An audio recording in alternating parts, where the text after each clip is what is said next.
Welcome back to the Placement Week here as we make our way to the SMITE World Championships. My name is Finch, and we've only finished one set, if you can believe it, and I got to imagine these next three are going to be just as exciting as the one that we opened up with. I'm joined here on the Death by Zeros. Before I bring him in, I do want to make sure that I remind you all that you can be enjoying that great new Odyssey Underworld skin, the Swift Scurrier Neath. It's 33% off this week only, and I think I was told that today's actually the last day of that week. So make sure if you want to enjoy this new skin at a slightly discounted price to get in there right away. What animal is that? I think it's like a squirrel type thing or something like that. I thought it was a rat, maybe. But yeah, she's very tall for some animal. I've seen the skin. It's a pretty cool one. Pick it up if you can. But man, just a crazy first set to start this day off. I thought Hype Unit was going to be able to take Out Cold down, but they couldn't quite get it done. So these are your updated brackets now, so you know where everyone is. Out Cold moves on to place SK, and then Hype Unit drops down to the lower bracket. I believe down there in the lower bracket, they'll be waiting for the loser of the Obey versus Simplicity set,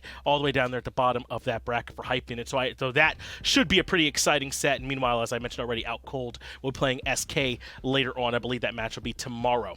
Now, we're going into this next match. This is Hype Unit again, but not the console team you've gotten to know over these last 2 days. Instead, this is Hype Unit from NASML, and you certainly should be familiar with the names on this roster. Russian Poppy, Molluskk, Sops, Gamma, and BennyQ. These guys are ranked all-stars. I mean, Molluskk has been around the SPL for a long time now. The SML played in the SPL earlier this year alongside LG. So these guys are no stranger to high-level competition.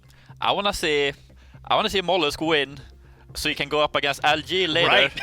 and get his final revenge on getting booted from that team and maybe taking them out. That's a great point. The winner of this match does go directly on to face off up against LG. And those matches, the SK matchup up against Out Cold and then that LG matchup, those will all be tomorrow. We still have Space Station and Sanguine as well as Obey up against Simplicity happening later on today. But this set that we're in here right now, Rival Console versus this Hype Unit SML team, it should be a really strong matchup. And we actually had a chance to sit down and talk to Hype Unit, get some of their thoughts before we came into this match. My name is sBennyQ and I play for Hype Unit. Getting to placements means a lot to, I think, everyone on the team. It's a good chance to prove ourselves and an opportunity to play at Worlds. Practicing for minor league is a lot of work, more than I think most people think. We spend a lot of time rewatching games, scrimming at least 2-3 hours a night, and I think we spend a couple hours playing ranked every day as well with each other, and it adds up, I think, and I don't think people like being we practice as much as we actually do. We're 50-50. Usually we're pretty serious when it comes to the game day. Scrims, we mess around sometimes, we try ton of things. Most don't work out, but yeah, I think we take it serious, but sometimes we like to have fun. Playing against some of these SPL teams isn't as scary, especially since we scrimmed most of them. So we kind of know how we fare, and they can honestly pull anything out, but I think we'll be... I don't know, you just put in so much time, and it's just an opportunity to show like what you can do, and I don't think many people can say that they're good enough to make it and play at Worlds.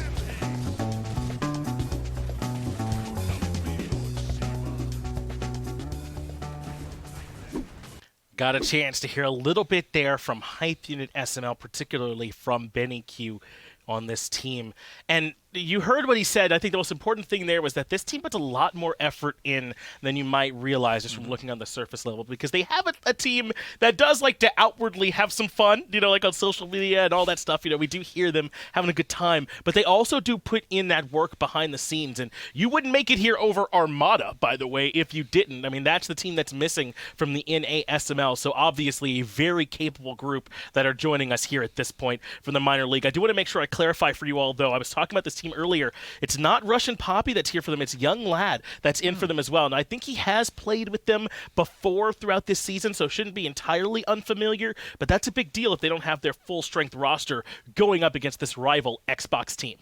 Yeah, that makes it 2 SML teams now. Then that doesn't come here with the solo laners, right? Right. Same for Sanguine. They're missing Jar Core, which is also the solo laner. So maybe the SML solo laners just don't want to play at LAN. I don't know, man. Yeah, they just wanted to stay home or something like that. I'm sure those guys really wanted to be here, so we're just having a little bit of fun here. But Rival on the Xbox side, I don't know if they necessarily impressed in their performance yesterday. They're set up against Hype Unit, even though they really had a good game 2, overall was not at the level that they wanted it to. This Rival team thinks they should be console champions. They've been rivals, not to make a joke there, alongside Hype Unit for a long time and couldn't quite rise up in their set yesterday. So this is big for them to have a chance to come in and prove that they deserve to be here competing alongside the SML and SPL teams. But they're going to have a hard time if Predators can't clean up some of what we saw from him yesterday. Yeah, Predator felt super inconsistent yesterday. Like, so many weird decisions when he was playing the Jorm, when he was ulting in, like he was diving Titans with 3 Phoenixes up, and it was like all kind of weird stuff happening. So obviously today he's probably up against even a better team than he was yesterday. So really have to clean some stuff up. That's right. I doubt that this is a decrease in level of competitions. You can see how much it means to DineOhSaw when they are able to grab their wins. The support here for Rival. I do also want to point out, while Hype Unit on console, that entire team was playing on keyboard and mouse here today. It looks like that's not the case for the Rival console team. They've got Fly and Davey still on controllers, while the rest of the squad is on the keyboard and mouse. Remember, that's up to the discretion of this team to switch if they feel like they have enough practice, or to stick with what they've been playing on all phase long. And it looks like this team a bit split on that. Yeah, I mean, if you're confident on the controller and that's what you like to play on, like you stick with it, you know, like don't force yourself to play something that you haven't really practiced on. But then again, we also heard a lot of Xbox players say that a mouse and keyboard are just better, right? Sure. Like I think a lot of the Hype Unit guys said that, like it feels better and like it's smoother to play. So we'll see how it impacts them. It probably does give you some different options there for Rival. We'll see if it's going to be enough for them. But we already talked about, that solo lane matchup and how important that's going to be. But I think the jungle is going to be pretty critical here for this one as well. molluskk, in particular, as the jungle here for Hype Unit, has a lot of variance in his play. He can be a really high-end player and then sometimes can have some struggles. So we'll see how well that jungle matchup ends up going. But since these teams, it sounds like, need a little bit more time to get everything ready here for this match, my good friend Tom went around doing some interviews for some reason. You all should be able to hear a little bit from that. It's good. We getting our workout in? HRX is great. Yeah? Really keeps you in shape for walking around with all the nerds. I'm going faster than you. I don't know what I'm saying here. Yeah, you seem to be more familiar with working out with nerds. Well, usually it's so I wanted to ask you a little bit about how everything's been going over here on the Paladin side of things. Do you want him up or me down? Paladins are going great. Really excited. We've got a lot of cool stuff to show at HRX. We've got a new champion. You're going to get your first look exclusively at Hi-Res Expo this year. We have a lot of cool systems and improvements to the game. What else? In a couple of years past, you've used to be like a caster or something. Are you going to be doing? Are you going to do any of that this year? No, that is, I don't want to say past me. No, I've hung up the mic, except for the one that you're forcing in my... Who's your favorite caster? Say me. Me. Can we edit that in post? I'm getting a no. We're just gonna change it in post. Don't worry about it. Anyway, Adonis, Hi-Res Expo looming on the horizon. Do you have your tickets yet? I do not have my tickets. Where can you buy them? You can buy them online at highresexpo.com, and I hope that's the website because I get mine from here internally, and I'm not going to buy them. You hear that? Free stuff for the proletariat. What's that about? Sometimes there's a couple perks you get, being a member of Hi-Res Studios, including getting to go to HRX. So I've gone every year. I've been working most of them. So last year I actually enjoyed a little bit more like a fan/dev. This time, again, I like actually watching it from the outside instead of being a part of the show. I enjoy both, but it's a much more relaxing atmosphere for me, I think, in the most recent years as my phone goes off and the cameraman shakes his head in disappointment. It's like I've never done this in my life. Okay, I sent you the message you told me to send you. Do you look busy enough? Should I send more messages? Yeah, that he's really not all that important. We'll let him pretend like he is, though. So that's it. Do you have anything that you want to plug or say to anybody at home? Plug myself at Hi-Res Adonis. Ever since I stopped being a caster, I've lost thousands. I need you back, please. I need you back. I think FDOT has more followers than me now. Yeah, that's what we're going to close on. Awesome. Shout outs to all our sponsors. We don't have any yet. If you'd like to sponsor us, go ahead and send me an email at email.yahoo.com. Thanks for joining us. We'll see you next time. Good to know that we can still blame Adonis, even in the year 2019. Appreciate you, Tom, for make sure to get some of that cutting-edge journalism brought here for us when we absolutely need it. We're back here in the middle of placement week. My name is Fench. I'm still joined here by Zeros on the desk, because we are just about to move in to this very next set. This is Rival Xbox up against Hype Unit SML, and don't let the fact that all these orgs have multiple teams in all these places get you confused. We got you taken care of here. Zeros, I know you don't know this Rival team quite as well, but how much do you know about this Hype Unit team? Have you been able to watch any of these players here a little bit, or do you know what you might have any expectation for what Hype Unit are going to be bringing? I mean, the Hype Unit SML team, like, I see a lot of the guys in ranked a lot of times, Sure. and like they're good. So, and like obviously molluskk, I played against him in SPL earlier this year, so Yep. like it's gonna be interesting to see how he can perform now. I do think this match is a bit more favored for the SML team than the one we saw in set 1, right? Hype Unit on Xbox, that team is a little bit more of an aberration in terms of just how close they are to the minor league. But Rival have a chance to surprise us here. That's why you play the games on the field. Maybe they've been workshopping. Maybe their team is more comfortable on keyboard and mouse, like we saw from Hype Unit Xbox. They were more comfortable there than they were on the controller. Anything could happen here as we move into this very first game. Picks and bans are already underway, and Rival banning away a lot of stuff from the jungle. Looks like they don't want to let molluskk be the guy that wins this one. Yeah. You never know if the Serket is a jungler these That's days, though. fair. I feel like he's more of a support than jungler, if anything. Maybe taking that one away from Gamma at this point here, as they could be potentially trying to stop Serket support. You're certainly right there. Meanwhile, Hype Unit SML choosing to ban away the King Arthur and the Persephone, and this is what we see happen very often. It's why we talk so much about how first pick was favored towards the end of the season, is because second pick so often has to ban the meta stuff, but it hasn't quite been the case. We've seen teams at this tournament choosing second pick, feeling comfortable with that last 10th pick as well as 2 in a row at the beginning, so maybe not as skewed as we thought. Yeah. I was almost thinking like Rival would ban ISIS, because they picked ISIS once yesterday and it looked pretty much terrible, and then they banned it. Even when they were first picked, they were banning it, but they're not now. So if Hype Unit has done their homework here, I'm pretty sure they will leave the ISIS opener. That's right, and they'd have a pretty good chance to get it for themselves. Maybe they could take an Amaterasu ban or something else along those lines, something else towards the top end of the meta, and try and limit Rival. I think if you're Hype Unit, though, there's no way you're banning Jormungandr here, right? I mean, with some of what you saw from Predators, you're probably feeling as though you can handle it, so they won't be going there, I don't imagine, with this next ban. But instead, it will be the ISIS after all. Interesting. I mean, I guess the guys on Rival now, some of the guys at least are on mouse and keyboard, so maybe whoever's piloting the ISIS will do a better job today. Maybe that's what they're worried about. But looking at the yesterday's performances, like, I would not have been scared of the ISIS. Olorun first picked here for Rival. We didn't see Olorun make it through at all in our other set, though I do think we saw him banned in those last 2 games. So clearly still valued, and especially enough for Rival and Xbox to take him first overall. But there are counters out there for Olorun, and I know you're a big preacher on if you see Olorun on the other side, go ahead and snatch up his counters to try and limit him. Yeah, I want to see Vamana Morrigan. That's my favorite, I think. There's a lot of good ones, but I think Vamana Morrigan is definitely my good ones. Amaterasu and Yorm aren't too bad at it either, both with CC immune ults and able to very easily chase Olorun even inside of that sanctified field. He doesn't have great options to get away, and yep, these 2 gods make life pretty hard for Olorun. They're pretty good against Olorun indeed, yeah.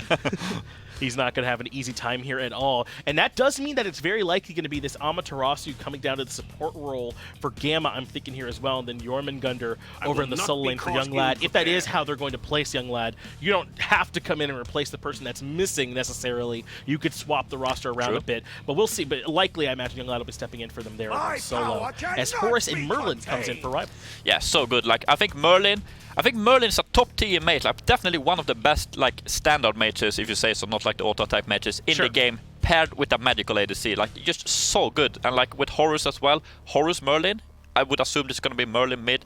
Such a long CC chain from Horus, and Merlin does so well with that when he can put out his all big AoE area effect abilities. So it's what was hindering Hype Unit on console, I felt like, is that they did have the magical carries, but that they weren't able to grab someone like an Olorun or a Soul or a Kronos to give them some structure damage too. So this draft from Rival and Xbox, much better, though they're going to need to make sure they're ready to get off to a quick start. Hype Unit, this NASML team, can kind of sometimes rank to you. You know what I mean? They will come at you just all down mid. You don't know what to expect there from them, so you got to be careful that they don't run over you in the early game. I'm pretty sure I read something on Twitter earlier today. Someone asked him, molluskk, to play Poseidon jungle. I'm not sure who he was, but yeah, that's not too yeah. far I wonder if it took that to heart and maybe whipping out the Poseidon jungler. We'll see. There's certainly a chance from someone like molluskk, man. He has a lot of confidence in his own ability, and he's a hard worker too. Everything I hear about molluskk, whenever I talk to any teams that have played alongside him, is that you can never question this guy's effort. He's always trying to improve and get better, and that's what's going to help him out a lot here, especially in a grinding tournament like this one. And so something like Poseidon jungle, you know, for a fan, he might bring that out here, but also it's something that Hypebeam has played before. They wouldn't bring it out here if they weren't confident. Yeah, sure. Or maybe they are. Maybe they are that confident because they're, I guess, a console team. Who knows? Perhaps. But then again, Poseidon's really good against Horus, like the crippled good against Merlin. Merlin does have time to blink out of the whirlpool, obviously, but Horus has a much bigger issue getting out of there. Hype choosing to ban away the Set and the Robin. Those feel like RvLRapio bans to me as they try and limit the jungle over there on the side of Rival. Meanwhile, Rival take away the Thor. Not quite sold that this Poseidon's in the jungle. They also ban the Kronos. Don't want to let these two sort of pseudo basic attack focused mages both come through on the same side. But molluskk goes to a comfort pick of his in this in bots. So it looks like it will indeed just be a regular old Poseidon. Yeah, that's unfortunate. That would be fun to see Poseidon jungle. I don't think Poseidon jungle is better. Twig played it in one game. I really popped off with this kind of Bruiser build. They had Pyfex and Jade Empress, I think it was, and like it did so much work in that game. So yeah, Poseidon jungle definitely up there, but obviously gonna be the Humbass this time around. I don't think it's meme status anymore, but it's also not quite meta. I would say Poseidon jungle it's still risky, I think it's fair to say at this point, as Rival on the console, Rival obviously not the PBM-led squad that's already waiting at DreamHack, are hovering over the Bastet pick here. And this is something Scream likes to play up at the SPL level. He builds it almost pure damage and shreds with that pounce in the late game. Could you see this Bastet having value here for Rival? Sure, like she's one of, like you have to, as you said, you have to build full damage on Bastet. Yes. She brings no CC. She has some slows. I mean, I guess if you get body blocked by her cats, I guess that that's counts not really as reliable. Yeah, but still, you have to build her with full damage. And like if she gets going and she gets a couple of items and she's not too far behind, she has a lot of potential. She can do so much damage. Guan Yu now coming through, and I imagine this will be for Predators over in the solo lane. And now Rival have sneakily gotten actually a decent amount of sustain. The Horus and the Olorun, both kind of pseudo-healers, and then healers, excuse me, and then Guan Yu a full-on healer for them as well. Hype unit might need something along the lines of a healer to try and help them out. And it looks like Hype unit did not quite lock in the Hou Yi. It was Jing Wei. They were hovering the Hou Yi and then did decide to lock in this Jing Wei to go over into the long lane, I imagine, for Benny. Interesting. Like, really solid draws by both teams, I say. Never been a big fan of Guan Yu, obviously. I say that all the time. Kinda lack a little bit of CC on the Rival side of things. I feel like you have, like, not a lot of CC of Guan. You have his ult, obviously. Bastet, no CC. Horus has CC, but very little CC on the Rival draft. And I'm worried about this Poseidon if I'm Team Rival. I mean, this cripple field is strong against a lot of what they have. Now, the Guan Yu won't worry about it too much if he has the ultimate and get right past that. But for the most part, I mean, the Flicker, the Horus, the Bastet, this Whirlpool could potentially shut down a lot of them. Yeah, for sure. Like, this cripple is going to be so good there. And, like, especially against Horus, I think. Because, like, you don't want Horus to be able to do whatever he wants in the early game. Because he can be super annoying. But like if he blinks in there into Poseidon and he gets stopped by the cripple before he can get the stun off, he's probably just dead to the Kraken straight away. And then you have Batz out to follow up on that as well. So yeah, I like Hype's draft better, I think. Yeah, they have a lot of things going for them. The Poseidon obviously strong. And then back towards the beginning of the draft, we covered the Amaterasu and the Jormungandr being picked into this Olorun. That also is going to be making life really hard for Rival because that backline carry is going to be getting dove. One thing too that's pretty interesting, like interaction, is Humbat's ult in Olorun ult lasts for about 20 minutes. No, but like the Humbat's ult lasts longer. Right. So if Olorun ults come up and Batz places his ult in the Olorun ult, if you get hit by that, you're gonna be in that for a while. That's right. It slows down everything that's happening in there. So since that Fear No Evil duration does kind of get slowed out a bit, it can be a pretty nice combo. We've seen sometimes those put onto the same side even to create one big trap. It almost feels like you don't move at all. So there's something to be considered there with this Fear No Evil and its potential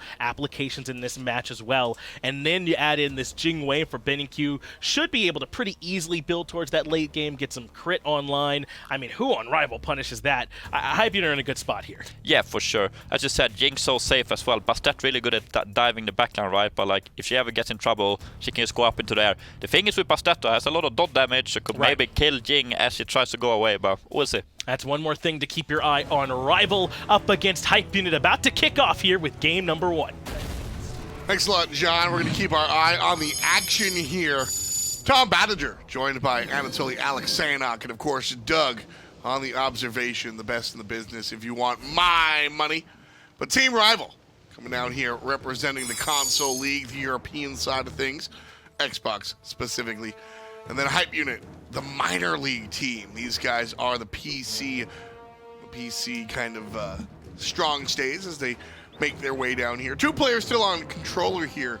Totally. We're going to see Fly, the mid lane, and Davey, believe it or not, the Olorun player, on that controller still. The rest of them on mouse and keyboard. A lot of mechanics required from those 2 backliners, especially in the late game. One wrong misstep, one inaccurate blizzard or arcane pull out of Fly, then all of a sudden Hypeunit can be hyper aggressive, especially when their late game composition requires them to be mobile with this Amaterasu, with the Jormungandr World Serpent, and then molluskk for all the CC with the Hunbats. I'm excited to see what DineOhSaw can do here. Beads already chased out of sBennyQ. The slow. What a good job grabbing the cat scratchies. Oh no. But sops shows up with the passive, and Dam is here as well. Rapio going to be able to get on out of here. But they got 2 relics for only the blink out of DineOhSaw. It was the Horrific Emblem and the Purification Beads from sBennyQ. So in the 1v1 now, Davey should be thriving now. He already cleared the way, forcing sBennyQ back on out of there. And the purple buff, very vulnerable. Yeah, red buff goes down as well. So good job from Team Rival already. DineOhSaw, great mind for the game, by the way. Oh, yeah. We'll see again, aggresses on sBennyQ. No beads available. Remember, Davey tosses out some aggression, but not a ton of early game prowess here for the Olorun. Gamma being that body blocker, linebacker that he needed to save sBennyQ's life for, absorbing that projectile out of Davey to keep him topped off a little bit longer in this laning phase. When you're behind as a mage or even a hunter in the long lane, you need everything to your advantage to be able to use less health potions, stay in the lane longer, get more farm, but at least there was a response back out of molluskk. He was able to strip away the speed buff, which slows down Rapio's farm as well as his mobility. Yeah, he's going to wander into the jungle and very quickly wander out. Jormungandr support. What's that alpha move? Yeah, we've seen it a little bit in Season 5, but like, not so much now in Season 6. It kind of strayed away from it, but we kind of rinse and repeat a lot of metas as the years go by. There's one little change that kind of dictates why a certain god goes in and out. And I think when you're looking for the Amaterasu and you have to flex it, you want to consider a lot of options mid and late game, and you want to get him the most level. So if you're going to pick both of these gods to deny the strength of Jormungandr from Predator's hands, then sure, get Younglad on the Amaterasu, thrive him in the late game, and you're still going to do Jormungandr things no matter if you're level 12 or if you're level 15 in the mid game. Metas are cyclical. Your moment of Toli's in. They really are. They're like the fashion. They just kind of come out in and out of like the seasons.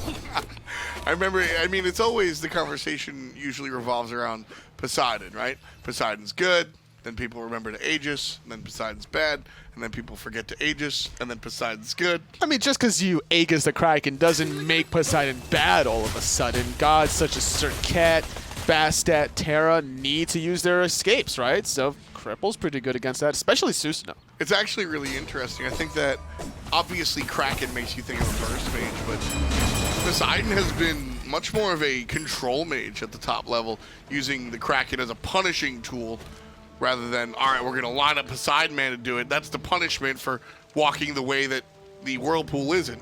I mean, look at his whole kit. He has insane mobility from the passive and from his second ability, Steroid. He has a cripple on his 3. He has a knockback on his 1, a knock up on the ultimate, right? So even if you do Aegis it, if he lands it in the middle, you're going to get knocked up, temporarily CC'd for someone else to maybe follow up. And being in the long lane with all that mobility helps you rotate to the mid lane if there were to be a team fight. I mean, that's why I've been saying Poseidon jungle. Yeah.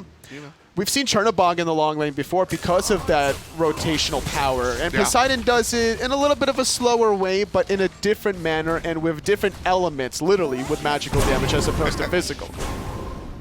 I thought you were going to say the water versus the void. That's one way of looking at it. Predators here versus Younglad. A well-timed silence will stop the Tallow Assault. Not in that case, obviously, but this is an interesting matchup for sure. And with Amaterasu on the rise, it's very natural for Guan Yu to start coming up as well because of the late-game power that Amaterasu provides in teamfights with all the mobility. You need something to match it in a different manner with the sustain. But doesn't the way that we see solo lane Guan level the Tallow? All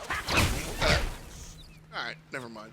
Tallow is usually the way you're clearing the wave, so... Sure. Now, the matchup, you could definitely cancel out the Tallow Assault. So I'm just thinking more about the mid to late game team fighting power. Now, Amaterasu doesn't clear as fast as most other warriors anyway. So even though you can't clear as a Guan Yu, at the end of the day, that's still fine. As long as you get the levels, the CDR, the MP5 to be relevant in the team fights. And even with that whole, like, canceling out your Tallow Assault, you can just max out the dash. Or what you can do is still max out the Tallow Assault. You dash through the Amaterasu first again, minion aggro, clump up the wave behind them, and then look for kind of a juke pattern.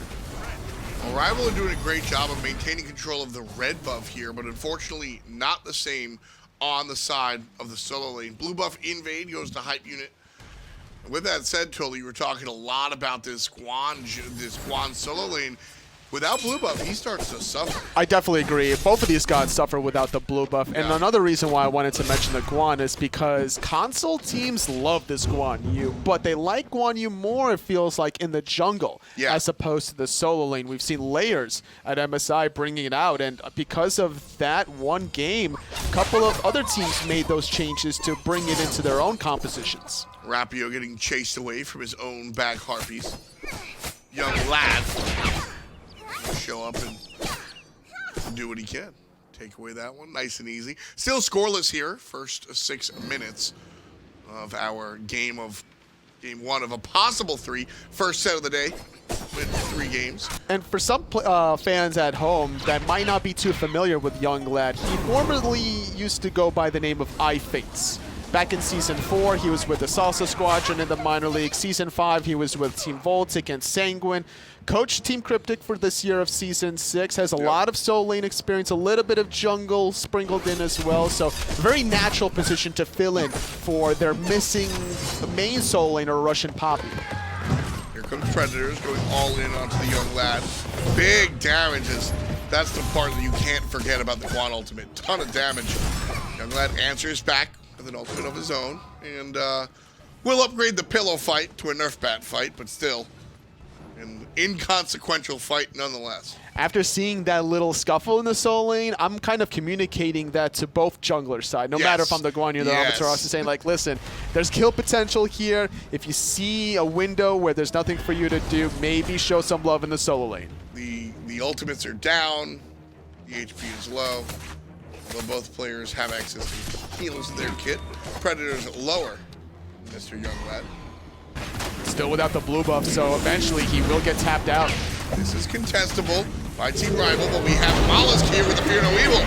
That'll confirm the Gold Fury. Nice job from Hype Unit. That, sometimes you just go for it. Oh, yeah. And this early on, when you're not expecting team fights, and also, honestly, like, you're not going to lose your towers. And even if you do lose a Tier 1 mid tower for the Gold Fury, not the worst trade in the world at the end of the day, because you can still get back the enemy's Tier 1 mid tower, but you can't get back that Gold Fury that's no longer there. Nice and easy for Hype Unit. Early stages of the game, still killless, but the gold lead is certainly here, just shy of 2,000. And normally, Hype Unit, the minor league team, is very aggressive by nature, the way they play the regular split. Right. But because this is literally their first game so far, whereas Rival kind of warmed up a little bit yesterday in the console wars, I think this is kind of Hype Unit feeling out Rival to see and poke some holes in where they can kind of exploit this console European team. Right now, we've certainly discovered that our solo leaders want to be aggressive. And as a team, Hype Unit is going to keep their foot on the gas pedal for sure. Sops pushing players in. All lanes have pressure here for Hype Unit, but with the Gold Fury already down, the best they could do, Anatoly, is look for the red buff, which Rival has been very, very adamant about defending, getting there as soon as the timer comes up. The last red buff was stolen, but that was it. And because of the vision, they have access to potentially invading it again. Sentry Ward on the left side, mid camps underneath. Hold that thought. The Predators get soloed? Oh man, young lad coming through like the old lad. Big plays for the solo leader. First blood is a solo kill. You love to see it. Now Hype Unit looking to extend that momentum into the red buff invade. sBennyQ on the left side. The blink coming out from DineOhSaw will isolate the mollusk. Big ultimate coming out from Davey, and that pushes 2 players up north. Schism through the team fight. And all that said, sBennyQ slowly getting it done on the left side, but it's all about the mid lane team fight. RvlFly gets one, but Gamma answers back right before he gets out of there. I don't know if Fly can say the same, though, because he's in a world of hurt. Rapio commits, gets the scratchies off, gets traded out 1 for 1. Double kill there for Fly before he goes down. He does finish off Gamma. A 3 for 4.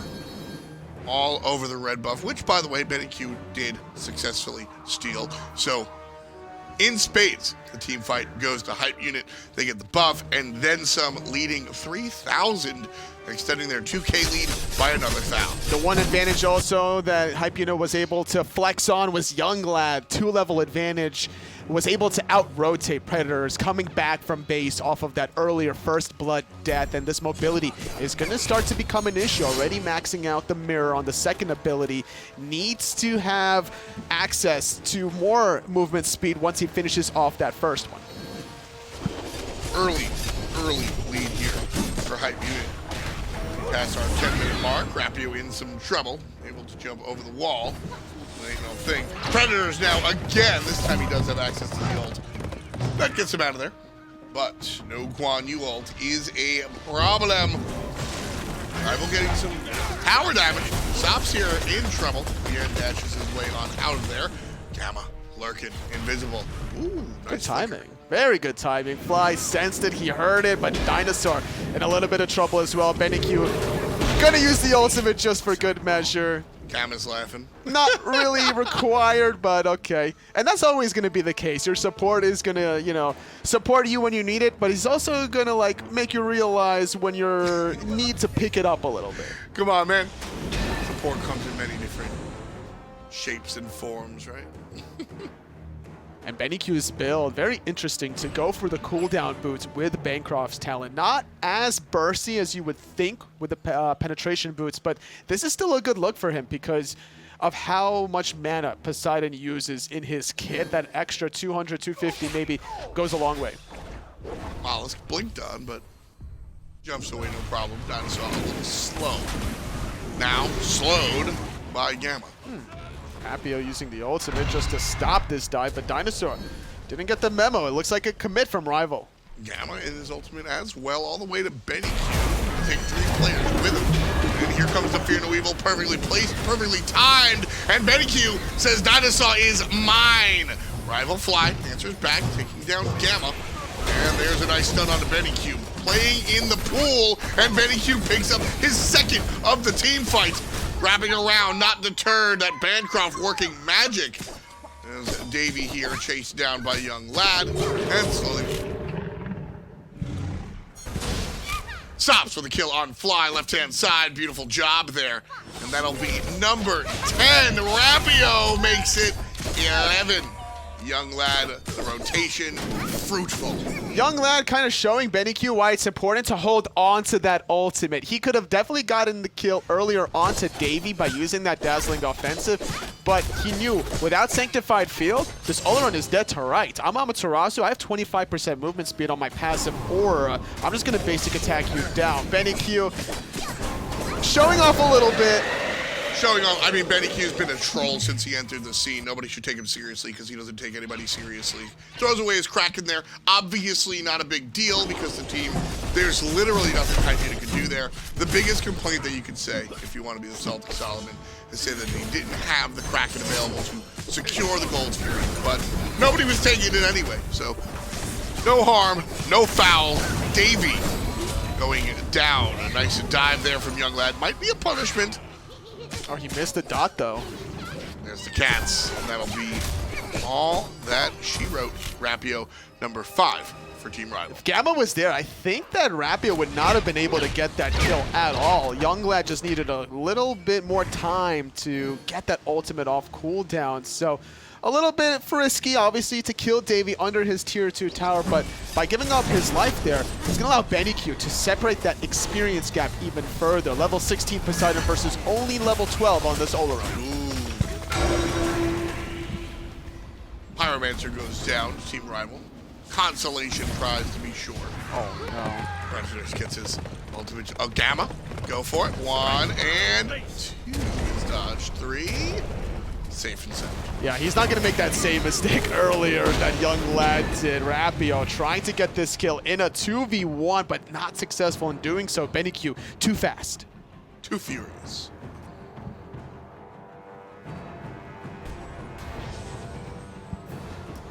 Hypunic maintaining control of the early mid-game. Good use of objectives. 2 Gold Furies to their name so far, and they've gotten 5 out of the 7 Totem of Coups. Totem, quite a big deal, but I think Totem's I think how important Totem is varies match to match. sBennyQ jumped on by DineOhSaw, but the molluskk is here with a beautiful counterattack, and that'll deter any thought process there. Rapio shows up, hits the bleed, comes back to safety. Avoiding a lot of abilities. Good agility out of Rapio demonstrated there. Predators, though, doesn't have that same kind of agility, playing the clunky Guan instead. Survived earlier against the tier 2 tower, but not against Yunglad with a Frostbound Hammer. Sops is the one with agility. It's his 3. I can't even be mad at you because you're not wrong. I am mad that you used that too fast, too furious line, though. I'm still steaming over that one. Don't worry. I'm about to drift on out of this cast. Are you about to use that one? I was.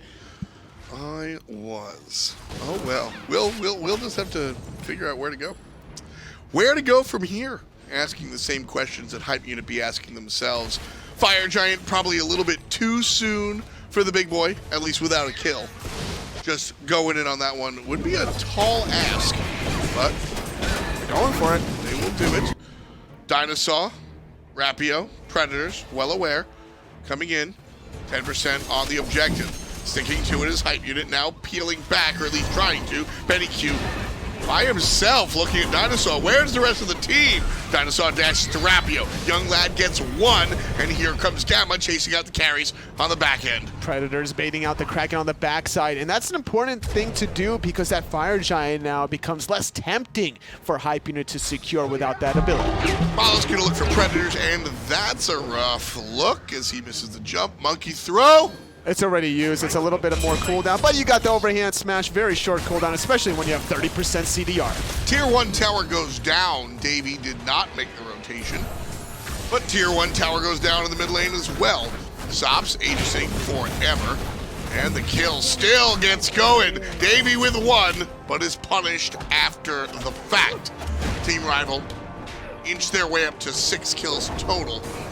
They are still 10 kills. Hypunic Jr., the tier 2 on the right side being aggressed on.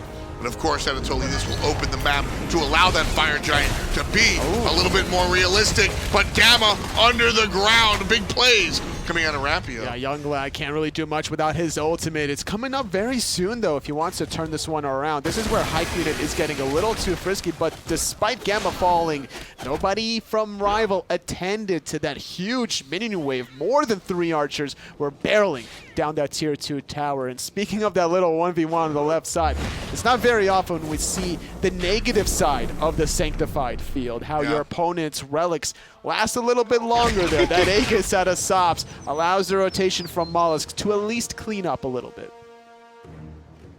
If you watch the last set, went all the way to game number 3 and was almost won by the minions. Here we get a tier 2 killed by minions as well. Is that going to be our motif? It could be a prelude to something greater. That could be the theme of the placement matches, is winions. That's what I'm saying. Are we're gonna have to watch out for the 6-man? Is that going to be the deal? Sops gets interrupted mid-jump, but has airstrike. Surprise. Yes or no? Safest god in the game, Jingwei. Probably top 3. I want to give healers still the credit of the doubt for being the safest gods, like Aphrodite. Easy. Just like the Onifure. Frenzy Pop taking care of business, working overtime. I think it's like Chang'e, then Aphrodite, and then Jingwei. I think you are on planet Neptune. You think Aphrodite is the safest character in the game? One of them, yeah, top 3, easily. I mean, I get the ultimate. Wow. The knockback, that's also slow. The heals, the stun, the ulti. Very short cooldown. Well, the Fire Giant certainly won't be escaping here. 2 back-to-back objectives. Rival and pushing a tier 2 tower. Now, the decision not to mess with the Gold Fury was fine. Fire Giant, I might have wanted a little bit more of a contest there. Taking it to tier 2. Not exactly sitting on your hands. Experience-wise, it's just hard to fight into this. It 4 is. levels behind his Predators, 3 for Rapio. Like, DineOhSaw doesn't even have access to his second relic yet. Davey takes one for the team here. Yunglad puts another one up. Is that one of those times where you just want to see one player try to die to the Fire Giant, just give it a shot, or absolutely no contest? Not against the Kraken. If they had maybe a Thoth with Final Judgment, some sort of, fight fire with fire ability. Sure. And looking at Rival's draft, they don't really have that, unfortunately. They've got great, Rival have great burn down. Sure, yeah. But they don't Olorun. have great secure. Hype Unit will take the Fire Giant and look to burn down the middle lane. They certainly burn down Predators. DineOhSaw dashed on. They'll find a way out. Mid lane Phoenix gone. Hype Unit retreat back into the jungle. And they'll be splitting up from here. The placement of molluskk ultimate there just dissects the team fight into 2 different placements, and nobody could even save Predators on that middle Phoenix. So I like the adaptations that molluskk has made from his time in the SPL to now, at least in game number 1. We're more patient, not really forcing things by diving the tier 2 towers, diving any Phoenixes at this point when he wouldn't be justified in doing so, but with this kind of a lead, I could see why certain players might get into that. So he's taking this game as seriously as he would as an SPL game currently. molluskk has always kind of left a lot on the battlefield.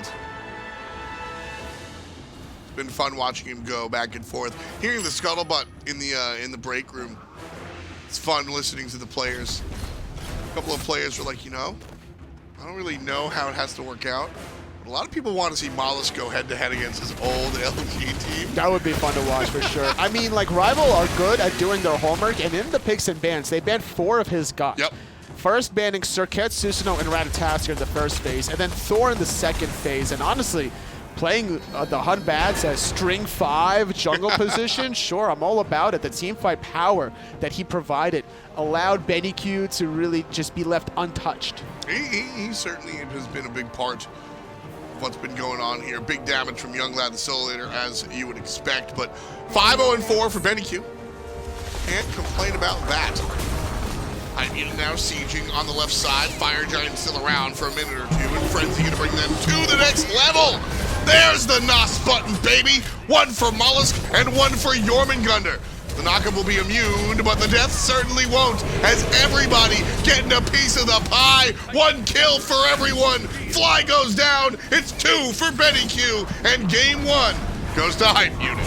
The North American second-seeded SMITE minor league team toppling over the console rivals so far in game number 1 of this best of 3, and it's back to the drawing board. They got to figure out, Rival that is, as to what went right, what went wrong, and honestly, they just gave up too much control in the early game. It was stalemated until that 9.5 minute mark where we finally saw first blood, specifically in the solo lane, which is very uncommon, but then I think after that, despite it not impacting the mid lane or the long lane, it felt like that one action floodgated the rest of the game. Certainly could have. I really felt just like the dominance out of Hype Unit there. Rival, they've got a lot of things to work on. I think it's tough to sum it up right here. So I won't. We'll be back with game 2 after this.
Welcome back into SMITE's placement week for making it to the SMITE World Championships, happening at DreamHack Atlanta, November 15th through 17th. We're right in the middle of Rival up against Hype Unit SML. Rival Xbox is Hype Unit SML, and Hype Unit SML brought it to Rival here in that very first game. It was not particularly close. My name is Finch. I'm joined by Zeros here on the desk, and Zeros, man, this game was out of control pretty quickly. It felt like just about everyone in Hype Unit popped at various moments. I mean, they're playing with Younglad instead of rushing Poppy, so not even quite their main roster, and yet still they're looking really strong. Yeah, it just looked like they just looked like a better team. I feel like. Sure. Like, it was pretty early on in the game, and you see they're so far ahead in XP. I think Younglad was like 3 or 4 levels above, and it's never good to see your main solo lane get soloed by a sub from the enemy team either. So, yeah, rough look for Rival for sure. And as for first blood as well, it just does not bode well for this Rival console team. Now, I do think there's something to be said about their draft, and maybe there's some chances that this is something that could be resolved in picks and bans, and we can see a more competitive match. I don't know about the Guan you pick there for Predators, but at the same time, on the other team, I mean, they put Jormungandr in the support role. We really don't see him there anymore. Yeah. He's not a particularly good support, I wouldn't say, in terms of his PO can be very, very slow. Is it just picks and bans? Do you agree with me on that read, or are you seeing a lot more here? Yeah, I think I see a lot more. I like, honestly, this game felt like they could probably have picked almost whatever they wanted and won anyway. That's kind of how what feeling I got from this game at least. But yeah, I mean, you could think Bastet maybe pick something stronger for the early game jungle to have more control in the early game. I'm also pretty sure that Guan has a pretty bad matchup against Amaterasu in the solo as well, because you think Guan's main clear ability or poke ability is his Talo Assault on his free, right? And Amaterasu can silence that at one away, so yeah, maybe stronger solo lane and stronger jungler. One of those things could certainly have helped out Team Rival, but this is good news if you're a fan of this SML Hype Unit squad, because they looked locked into me. I mean, maybe there were a couple of things off the mark, you know, one particular cracker that didn't look great, but for the most part, Hype Unit, they wrapped this one up cleanly. They didn't really make any mistakes in here or give any windows for Rival to climb back in. This is the kind of clean play you expect from 5 players that are locked in and trying to make a deep run here at the placement week, so that's a good start for them. Yeah, I just looked at it for Poseidon build. They had Hunter's Blessing, Toxic Blade, and Demonic. What is going on with that? No, not how you would typically be building Poseidons, I'd imagine, in this case. But as you said, Hype Unit were firmly in control throughout most of this game. Probably felt as though the builds weren't going to be particularly limiting for them. So trying some stuff out here in this game up against Team Rival. And, I mean, we saw Rival take Hype Unit to 3 games, and Hype Unit just took out Cold to 3 games. I don't know if the transitive property is quite that easy, but clearly Hype Unit, at the very least, can have some competitive matches. So if they have it within them, I imagine we'll start to see it here. Yeah, I will assume. But then again, it's kind of worrying, because I felt like first game, usually you can see, oh, that was probably a draft mistake. Sure. They probably can fix it for the next game. But with this game, it kind of felt like it wasn't. I mean, sure, the draft maybe a little bit, but I just felt like Hype was just a way better team here. It felt like that to me too, at least from what we were seeing in that first game. But that's only game number 1. Rival can start to try and build back on some things that have worked for them before. They still have Fly, one of the better mid lane players on console, just in general. Certainly the best in Xbox EU, or really just on EU in general. I mean, they still have Rapio, who's been around forever, has been almost synonymous with Rival at this point, with how long he's been playing, and then DineOhSaw, that rock for them as their support player too. They need that 3v3 core, Rapio, Fly, and DineOhSaw, to really step up here in this game if they're going to be able to slow down Hype. Yeah, and as I said, I think maybe get something better early game for Rapio to have more impact in the 3-on-3 in the early game, because Bastet, she's more like you want to farm up a couple of items, then you can start dealing a lot of damage, so stronger jungler for Rival maybe could help. Let's get into those picks and bans for game number 2. Could very well be the last game of this set. You only need 2 to move on in these earlier rounds. It's best of 3s all the way up, I believe, until the winners finals and losers finals.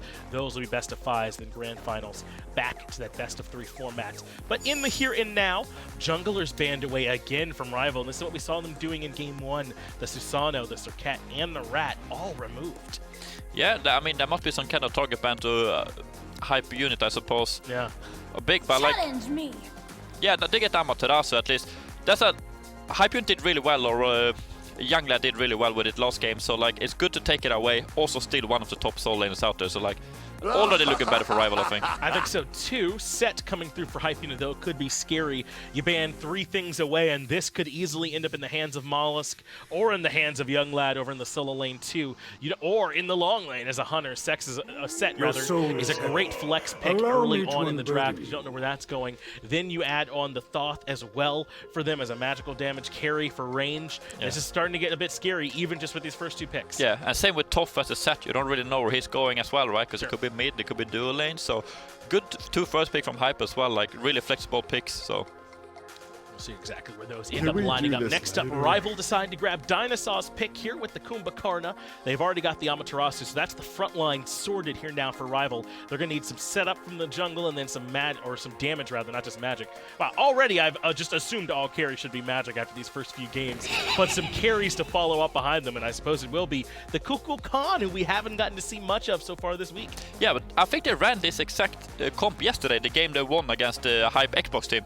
The Kukulkan and Kumbhakarna. It actually looked pretty good, and it is a really solid combo. Like, there's a lot of setup for the Kukulkan, so I like this.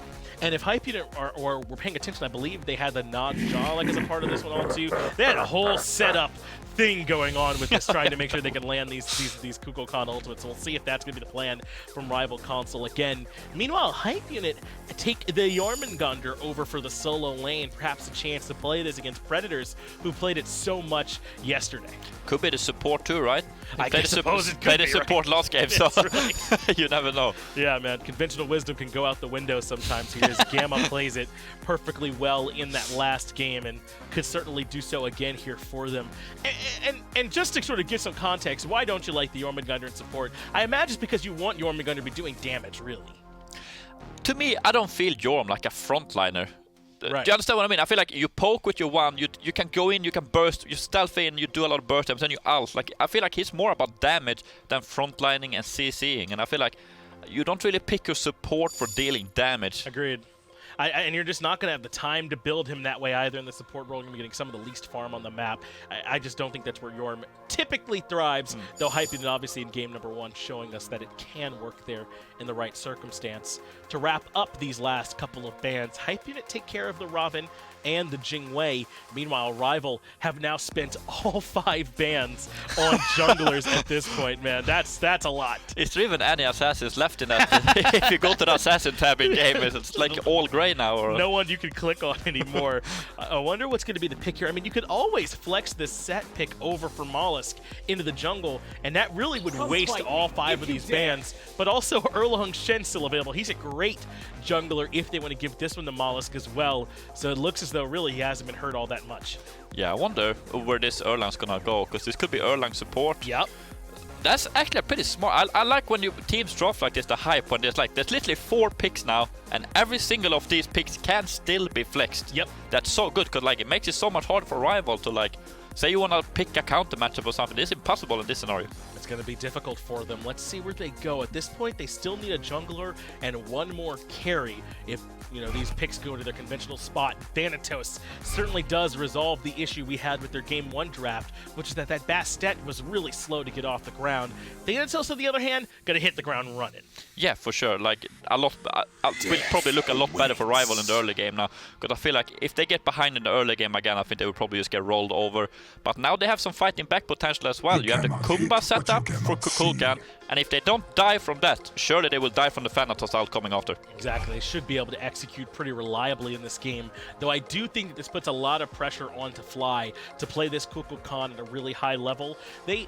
I'm pretty sure you still want to keep the Kukulkan mid and put the Chernobog in the long lane in this scenario, so it's likely we'll see it, but maybe some chance that can swap around a bit. Yeah, those could be flex, but whenever they had, I think they played it twice yesterday, and whenever they had it, they would place it mid. And like, for me, it's pretty obvious that you would much rather have the Kukulkan mid paired with the Kumbha. Kumbha's gonna play around mid a lot more. You have more kill potential, better push power, like pretty much better in every option. So it's the Awilix coming through. So it looks like Rival had the right read that up until this point, an assassin was still needed for Hype Unit somehow. So despite the Sorket, Susano, Ratatoskr, Unbots, and Thorban, yet another assassin comes through for Hype Units, the Awilix. And with all this knock-up from the Jormungandr, from the Erlang Shen, shouldn't be too hard for this Awilix to find some combos. Yeah, especially the Jormungandr I think is so good, because he can stealth up and knock up, right? So people are not really ready for it happening either. Say Erlang blinks and turtles to knock up, it's more like you see it happening, but if Jorm can stealth in, get a knock up into a quick Awilix pull, is like way more harder to see it happening, so really good combination.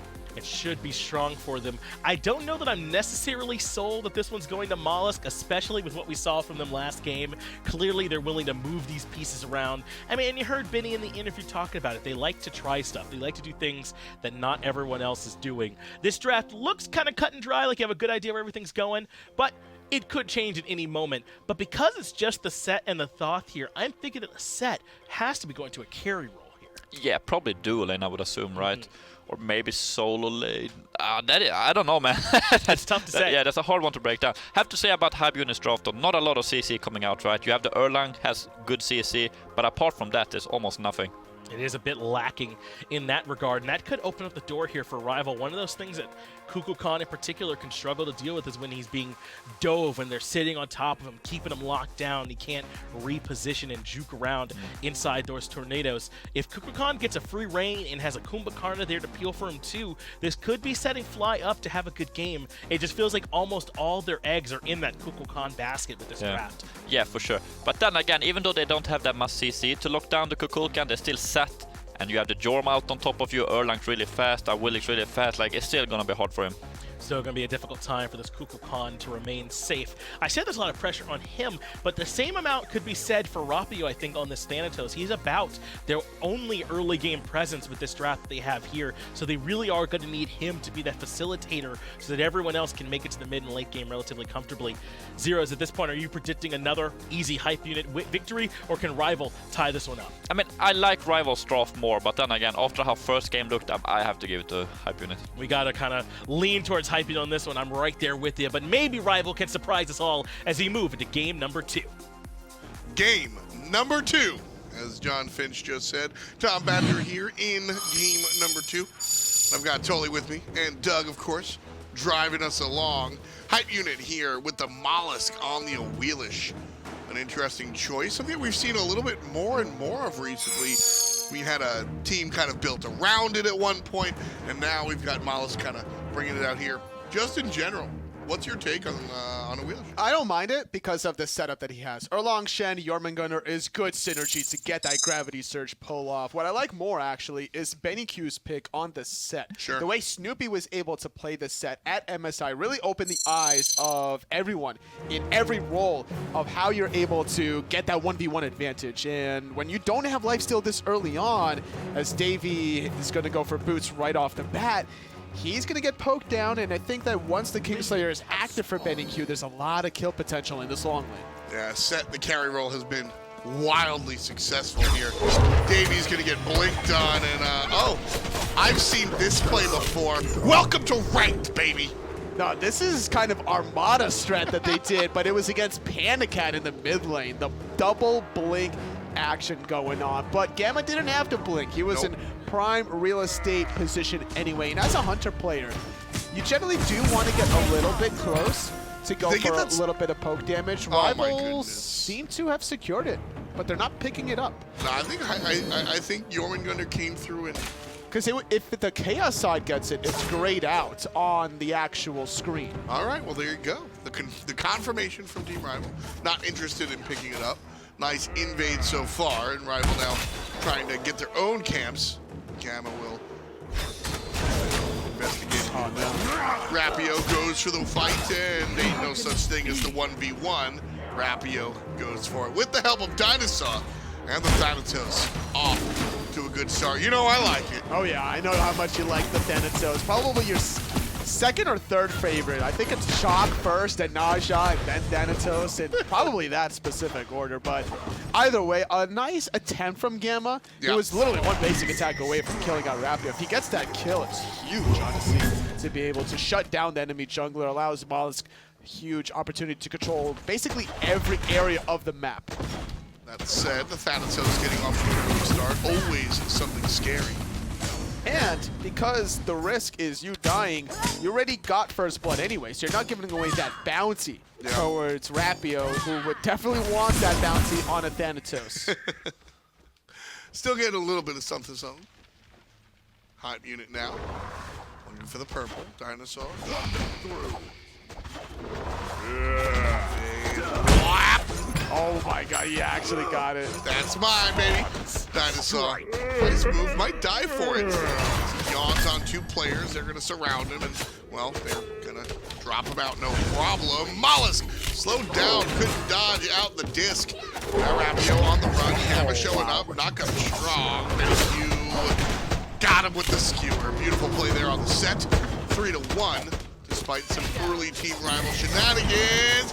4-1, baby. Double kill for SBennyQ. Hype unit are just absolutely dominating Rival, and the way the invade happened on the speed buff by Rival not picking up the speed buff makes me a little surprised that DineOhSaw went to pick up the purple buff after confirming it. Now, purple buff better on a Guardian than the speed buff, I think, at the end of the day anyway, but he must have felt very safe not to go for that. And he also thought, like, hey, I'm a Kumbhakarna, I have my passive, even if I do go down, somebody should be able to bail me out. But everyone from Hype Unit is rotating and forcing the action.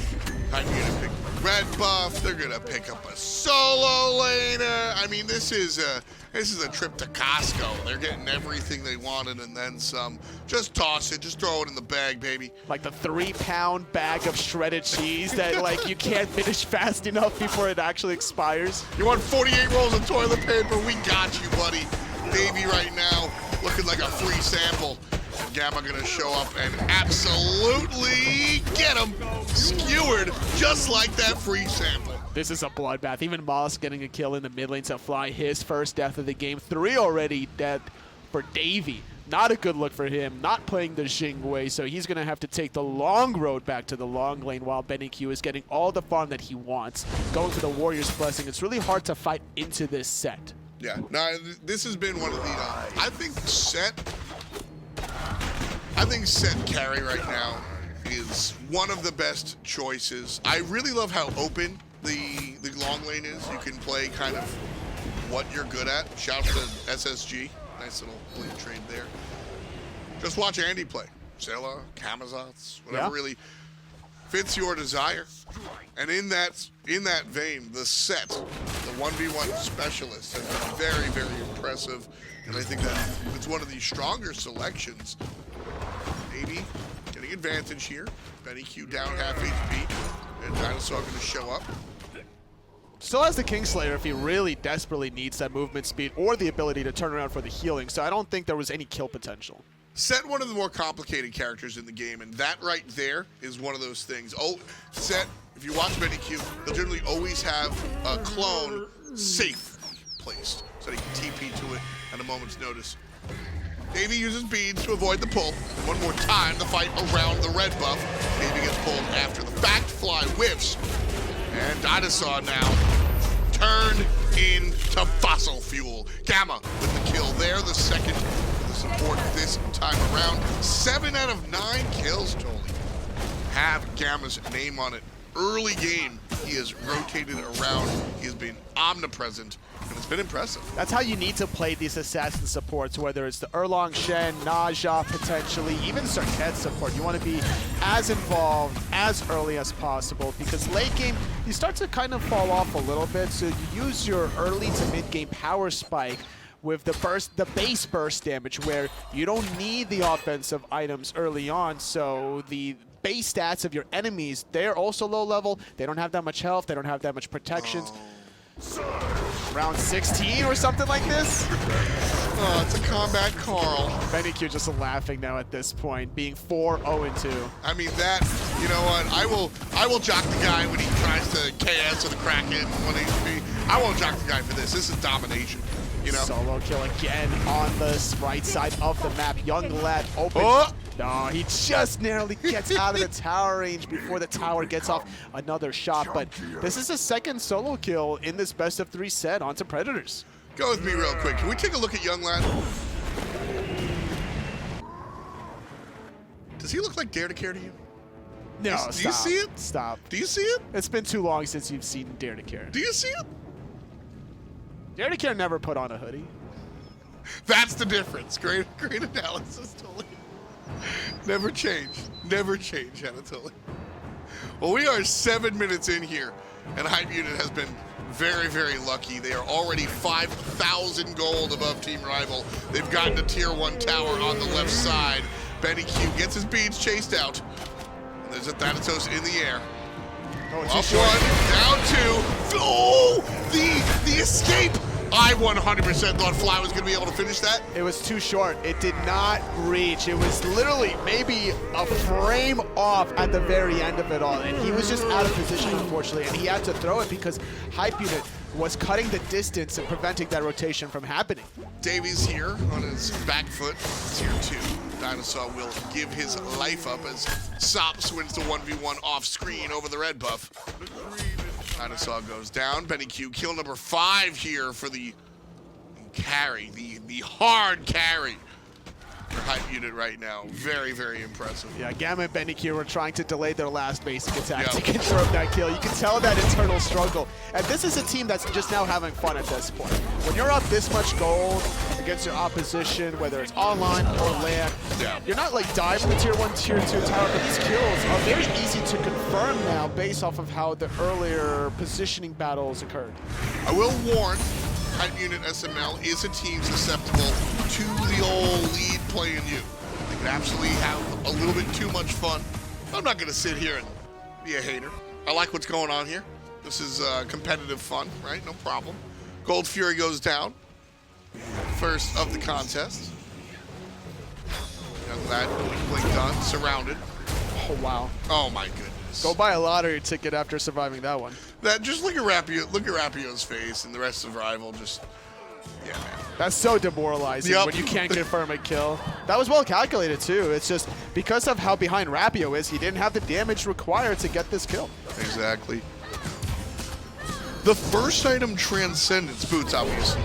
First item, Transcendence, interesting look. Thanatos grabs 1. Nice job for Rapio. Misses the turnaround death side. Thanatos scales at 60% across the board, but really, especially in the early game, it's the base damage. One, the base damage is insane, and on death scythe, you're getting percent damage. So CDR is usually where you want to lean towards more so than raw power. Obviously, Transcendence has a little bit of both, but where's the Jotuns, man? I will forever ask for Jotun's Wrath on the Thanatos. I mean, it's not bad with his build, honestly, because of the Transcendence. The mana from Ninja Tabai synergizes with it, as does the Jotun's Wrath a little bit further. And even though Thanatos doesn't rely on mana, or at least not too much mana for his abilities, it's still nice to have. DineOhSaw here, again, in some trouble. That red buff belongs to Hype Unit. It's got a Hype logo all over it. Look how far behind Fly is now compared to Sops. A 3-level disadvantage. It's a Book of Thoth still being stacked up as Rapio casually dies on the left side of the map. Mid lane, surprised Fly is not here for his ultimate. The flank coming through from Hype Unit. Fly in trouble. Pops the ultimate off in defense, but Oh, God. the genre takes that one. Sops on the top of that one. SBennyQ here. Right side, more of a scuffle. Predator surrounded, but could come out on top. Knockup is strong. Featherstep is stronger, and Sops is the strongest. 3-0-4 for the Birdman. 18-2, Anatoly. This is Hype Unit basically playing with their food now, because Gamma was baiting himself out long enough. There's no world now where Davey lands onto SBennyQ. SBennyQ. As he actually does land onto SBennyQ. And, all right. See, that's the sort of... Oh, this is bad news. Oh, never mind. Didn't have the distance, unfortunately, with that hovering death. And that tier 1 tower die was so well calculated. It As really an was. Awilix that understands how the mechanics of Featherstep works, you have to save that not only for the damage, but avoiding the return fire you're about to receive, avoiding the long-range artillery shot out of Fly's Spirit of the Nine Winds to then confirm the kill. And then also at the same time, Sops hits his final judgment onto DineOhSaw. It was kind of like this backfire going through, and this is Hype Unit now just dominating, making Rival look like a child. Fly here has been one of the more consistent players in his league. And right now he looks out of a league. 0-3-0 here for the mid lane. Kukulkan. A very unfortunate time for him. 4 levels. Sops is junior. DineOhSaw going to come in here as he catches Gamma on the flank. The tier 1 tower will be all but relinquished as Hype Unit turn their sights to the red buff. And Oni's Fury in the next 60 seconds for sure. For now, tier 1 tower will be the target, and that'll put 500 more pieces of gold in the pocket. A 10,000 gold lead, and now Rival going all the way in. Trying to go between the tier 2 tower and the RvLRapio on his last legs, forced to disengage from that one. DineOhSaw gets rooted, but not booted. Still putting pressure on the tower is Hype Unit without Chernobog. Predator shows up by himself. Level 12 on the Amaterasu, excuse me. No problemo. Davey on the split push. Left side, tier 1 will fall down. Continuing the push, and probably the right call. SBennyQ will show up. And the Hype Unit will stop their tier 2 push. He actually canceled the back. The worst timing to cancel the back. Now, where does he land? No matter where he goes, he'll be in jeopardy. Well, he's going to spin the Wheel of Fortune and join up with Predators here on the right side. The rest of Hype Unit SML taking the Pyromancer. I respect that call from Hype Unit, not separating themselves from the objective to chase down that kill, even though Yunglad was in the World Serpent, though. Get him lower. Oh, the heal. The heal out of nowhere, The man. bracers, I think. He actually probably picked up the relic. No way. Yeah, he did. Bracer. 'Cause I heard the little animation of it. I Or the sound effects, rather. All right, let me think about Bracer of Undoing. I mean, I really like Bracer on characters that get upgraded Bracer and can make use of it. Like cooldown-wise, like Papua. Papua, Thanatos, you get to pull the old Fortnite double pump. Just Sure. boom, boom, right? That's absurd.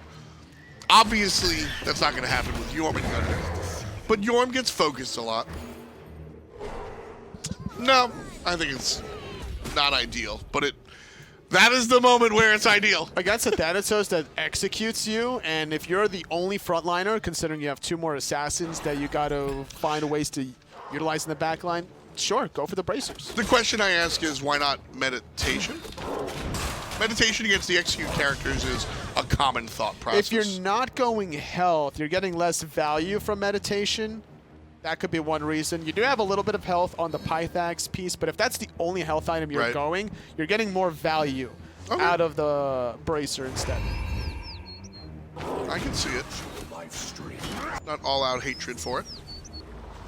And like I said, I mean, the best way to sell me something is show me it in action.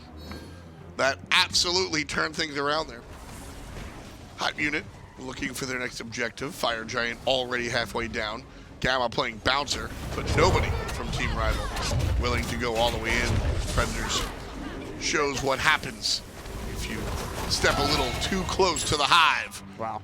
Fire Giant goes down, hype unit up 12,000. Normally you don't see a level 13 Amaterasu go down that quickly, but when you're 2 levels behind your opposing soul laner and you got a really fed out of your mind, And Awilix. Is the Frostbound, now Frostbound Amaterasu in a vacuum is not something I hate. In fact, I like it a lot. But this is why context is key. Is Frostbound Hammer the item you buy when you're down this much? I mean, wouldn't you go for something just more raw tank? If you can get to the late game, it's still fine. It's just going to hurt your mid game a lot. And the mid game, you're going to lose in the mid game. You can pick it up later. I think the timing of it is not ideal. That's what I'm saying. Right now, you're down 12,000 gold in the Fire Giant, and it's 15 minutes in. Yeah, because you're not chasing anyone down. You're playing defense right now, and if you're looking to peel for your backline more, sure, Frostbound Hammer might slow them down a little bit. So I do get that, but at the same time, you already have your mobility aura to allow your backliners to escape these double assassins. Yeah, I want to just ask for something more raw tank stats. And again, like I said, Frostbound Amaterasu is something I'm largely here for. But everything in its context, every hand as it's played. Yeah. You know, you can't say you got to look at the players at the table in the river. You can't just say I like this item. Yeah, Void Shield would have been probably better as long as he's defending in the backline with Davey to allow that penetration from the item to accelerate the DPS out of the Chernobog. Can't accelerate sBennyQ's DPS anymore. Oh, I think you can. I mean, he's trying. With a Fire Giant buff, having a little bit of extra damage there. sBennyQ building the Jotun's Wrath that I was asking for. I don't know if that's if I want it on the set, but obviously no complaints here, 702. Yeah. Usually we see the raw power. Oh, he's going for raw power. Don't you worry about that. Hydras. Hydras, I'm sure he'll pick up Heartseeker after that. You need the Heartseeker for sure. So he's going to have max out CDR, plenty of burst damage, a very short cooldown on the skewer to proc that the Heartseeker a little bit often. So I like his damage chances to top the charts now, above molluskk and above yunglad if the game progresses. Fire Giant still in tow. All towers gone.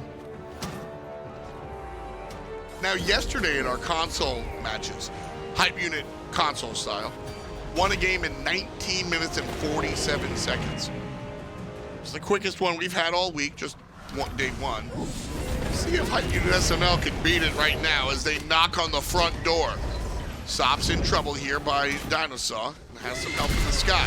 Rapio shows up and puts him down. Kill number 4 in total, but sBennyQ answers back and then some. DineOhSaw on the ground in the passive, and underneath it, yunglad, the last hit. Still Fire Giant around their waist for 45 seconds. Gonna be able to get that left side Phoenix after trading out Sops for Rapio and DineOhSaw. I don't expect them to go for the throne room quite yet, not having any fire minions there, but the middle Phoenix is looking mighty juicy. Minions on the right side, walking into the middle lane. 18:30 on the clock. Totally, do they beat the 19:47 time? I think so. Davies in trouble, dashes into the wall to escape it. Yunglad shows up, puts him down! Great kill for the Snake Man. 23 and a hype unit dunking like Jordan. They're gonna fall back. I don't think they're gonna make that 19-minute mark. No, Rapio was a little too low level, so his respawn timer comes back very quickly in a way that kind of helped out Rival survive a little bit longer. Hype unit's health bar is not the highest of such, as yunglad still hovering around the corner with half health. Rapio forced to blink away. Yeah, he's level 14. Molluskk kills him in... Does he have Hydras? No, he doesn't. If Molluskk has Hydras, he probably kills him in a Feather Step combo. Maybe, actually. It's a lot of burst damage now with Bloodforge. Yep. He picked up the Void Shield for himself, so that's going to accelerate sBennyQ's damage as long as they're hitting the same target. Goes. 27 kills, and 23 of them belong to our minor league squad. I got to give a lot of credit to the way Hype Unit opened up this game. They kind of didn't let Rival do their whole pathing misdirection where it's DineOhSaw kind of harassing you in the early game and then switching things up. Which because was impressive game one. Yeah, definitely. Rival doing their homework all the time against any opponent, and it makes them look way better than their talent kind of carries them. Sure. And with the action of Hype Unit taking it towards Rival at the beginning of the game in the long lane, that prevents all that homework from being entered to the teacher. Hype Unit now looking for Fire Giant number 4. 4 Fire Giants. I didn't even think it was... Oh, it's 4 Fury so far. Second Fire Giant. Oh, excuse me. 2 Fire Giants, 3 Gold Giants. And I don't think there will be a third. That's my professional opinion. molluskk getting himself into some trouble. 1, 2, and 3. Beads is away the stuns from Predators. The rest of the team, by the way. Silence. He doesn't matter. Oh no! molluskk with 1! molluskk with 2! molluskk with the 1v3 scenario! Hop damn! molluskk triple kill versus the world! The rest of the team casually walking into the throne room. The Titan is here in all but name. Game 2 and the whole set won by Hype Unit. Congratulations to the North American second-seeded minor league team. They're going to face off against Luminosity. Tough stuff there. molluskk thinking he was just a little bit of bait. But what happens when the bait bites back? 1v3 for the Awilix jungle. And he gets all 3 of them. Bloodforge is a pretty good item when you can find the first kill. The second and third one becomes a little bit easier, especially with the AoE damage from the Feather Step. You're so far ahead when you have 5 items deep already. Solid play from molluskk. I mean, that's something that Awilix can do. Obviously, you get the AoE damage when you group up and you're able to find that Feather Step. Woof, that man right there. Long hair, don't care. Everybody knowing how that Awilix is going to go. That is certainly a statement that has been said, and the Hype Unit boys take this one. The early game momentum, molluskk and Gamma pairing up, shutting down Davies Chernobog. It never got online late game. It allowed sBennyQ to rotate as well on the set. Well, that's going to be it. 2 games above none. Hype Unit, move on.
Well, that play you just saw there pretty much sums up this set between Rival and Hype Unit. Hype Unit come out on top, and if I'm being honest about it, they were in control the entirety of that set. It really felt like Rival couldn't quite get their legs underneath them. Still, fans, I'm joined here by Zeros on the desk. And Zeros, any thought on that set? I don't know what to say about that one. That was... Oof. It wasn't great. I mean, and we could talk a little bit about some of the things that went well here for Hype Unit. I mean, obviously, you saw the nice big play from the Awilix there at the end for molluskk.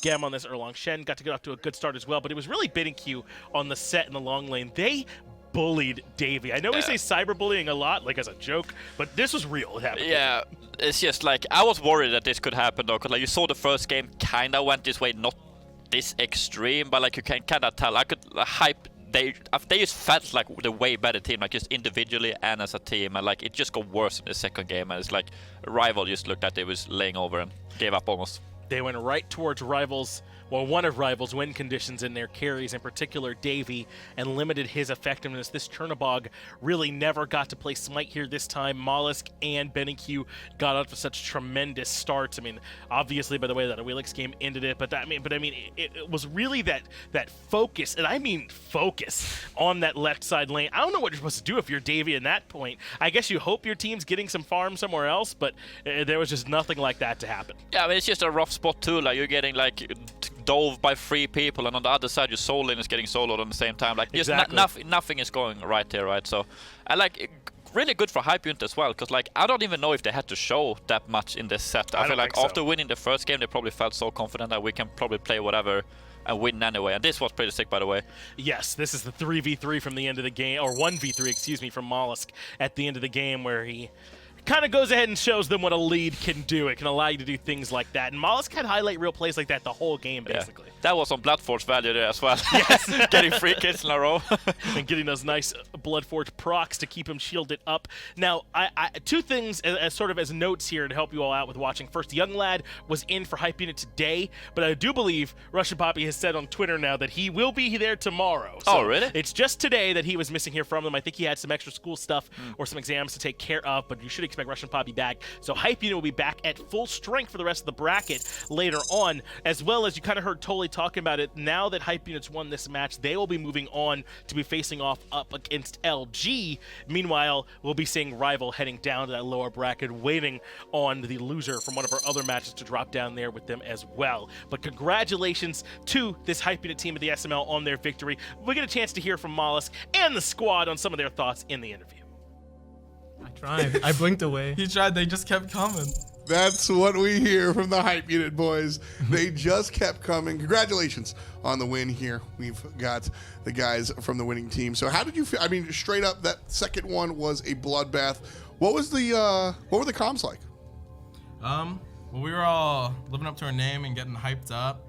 And once we get the ball rolling, I think we're really momentum based, and kind of our comms are just loud, you know, a little bit troll. We got sBennyQ. What are you gonna expect, you know? So looking at the Rival console team, how have you guys prepared for them specifically, and did you expect it to be more of a challenge? So we scrimmed Hype Unit Xbox a bit on PC before going into this LAN. So we mainly just looked at that set because we respect like Hype Unit as a team and see how they compete. And then we just took from picks and bans from those games as well. molluskk, I don't know if you noticed, you 1v3'd at the end of that. Yeah, just tell me about it, I guess. I think anybody that is that far ahead will like do that at some point, but Bloodforge, they didn't expect the Bloodforge shield. That shit is hard to He's being expect. modest. That's just too good. Just a little bit of modesty coming out from the molluskk. And then, you know, before we let you guys go, is there anything you wanted to say to sponsors, people at home, etc.? Yeah, well, a long time ago when I first started playing Smite, 2 guys named Charlie and Dante taught me how to play, and shout out to those guys, all right? Hell yeah. Awesome job there. Congratulations. Moving on into the rest of the tournament. For now, I'm going to toss to myself and Pon's tiny desk.